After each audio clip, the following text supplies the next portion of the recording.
my name is Kelly. I'm from St. Charles, Illinois, and I need some help. I've got major issues with tile grout. It's always constantly chipping.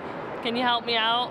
Ooh, you know, Kelly, I wish I was there when our cameras were rolling because I have a question for you. Where is the grout cracking? Is it happening all over the wall, or is it just happening where the tub or shower base meets the tile? This is critical because right at that point, you don't want any grout because you get movement out of that tub or that shower base, and that's why the grout continues to crack out. So what you want to do is get like a grout saw like this here. It's a hand tool with a little blade on the end of it that you can work back and forth to remove the grout, and you want to get as deep as possible because when you go to patch this in, you want it to have a spot to hold on to, and you don't want grout. You want to use a pure silicone caulking like this. Look for something that says 100% silicone.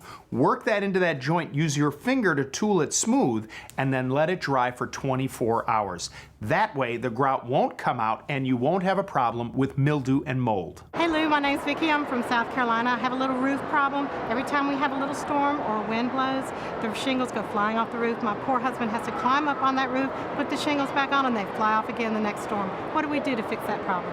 Well, you know, Vicki, something you said in your question might be part of the problem. You can't install shingles and then have a windstorm the next day. They just won't bond. There's actually a glue strip on the backside of the shingles that needs some sunlight for a couple of weeks to be able to bond them all into kind of one big sheet. But what's important is that you buy heavier shingles. Now, they're rated per square, meaning how much the shingles weigh for a 10 by 10 area. Try and look for shingles that have a weight of at least 270 pounds. You may be familiar with laminate or solid shingles like a timberline roof. Those offer you the best choice when it comes to areas with high winds. Here's a question that came in on the email at HouseSmartsTV.com.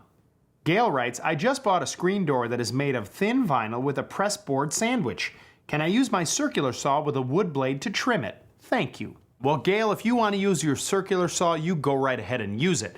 It will do a good job of trimming up that door for you, but keep in mind, because you're cutting dissimilar materials, meaning that you have the pressboard and the vinyl, it's really important to have a good blade, and that's something that has a lot of teeth. You see, this is a carbide tip blade that you can put into your circular saw, and it has 40 teeth.